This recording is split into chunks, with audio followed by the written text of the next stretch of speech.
তফসিল পূর্ববর্তী সমাবেশে উপস্থিত নেতৃবৃন্দ, সমবেত বিক্ষুব্ধ জনতা, একটা গল্প শুনেছি আমরা গ্রাম বাংলায়। একজন মা, সে তার নিজের ছেলে এবং নিজের মেয়ের জামাতা সম্পর্কে মন্তব্য করতে গিয়ে বলেন, আমার ছেলেটা খুব খারাপ, শুধু শাশুড়ির কথা শুনে, আর আমার মেয়ের জামাইটা খুব ভালো, কারণ সে শুধু আমার কথা শুনে। কথা শুনলে মেয়ের জামাই ভালো, আর কথা না শুনলে নিজের ছেলেও খারাপ। আজকে বিএনপির হয়েছে সেই সুবিধাবাদের রোগ। অন্তর্বর্তীকালীন সরকার প্রবর্তিত অধ্যাদেশগুলোর মধ্যে যেগুলো ক্ষমতাকে বৃদ্ধি করে সরকারের এবং সরকারের আরো নিয়ন্ত্রণ প্রতিষ্ঠা করতে সহায়তা করে, সেই সকল অধ্যাদেশগুলো বিএনপির খুব পছন্দ। আর যে সকল অধ্যাদেশগুলো, যে সকল প্রস্তাবনাগুলো জাতির কাছে জবাবদিহিতায় বাধ্য করে, সেগুলো তাদের কাছে খুব অপছন্দ। তাই আমরা মনে করি বিএনপি আর যে রাজনীতি করছে, সুবিধাবাদের রাজনীতি। আমরা নির্বাচন পূর্ববর্তী সময়ে বিএনপির আরেকটি চরিত্র লক্ষ্য করেছি, সেটা হলো তলে তলে বিএনপি সারা দেশে গণভোটে ন্যায়ের পক্ষে ক্যাম্পেইন করেছে, কিন্তু প্রকাশ্যে সে ন্যায়ের পক্ষে কথা বলার দুঃসাহস তাদের ছিল না, সেই সৎসাহস তাদের ছিল না।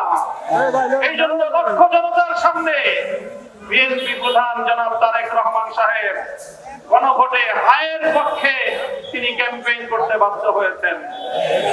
আমি জিজ্ঞাসা করি, উপরে এক কথা, তলে তলে আরেক কথা বলে, এটাকে আমাদের দেশে কি বলে? কি বলা হয়? দুটি নীতি জাতির সামনে স্পষ্ট, এক হলো মুনাফিকের রাজনীতি, আর এক হলো সুবিধাবাদের রাজনীতি। রাখবেন, জুলাই বিপ্লবের রক্তের উপর প্রতিষ্ঠিত নতুন বাংলাদেশের সুবিধাবাদের রাজনীতি, মুনাফিকের রাজনীতি বাংলার মানুষ সহ্য করবে না।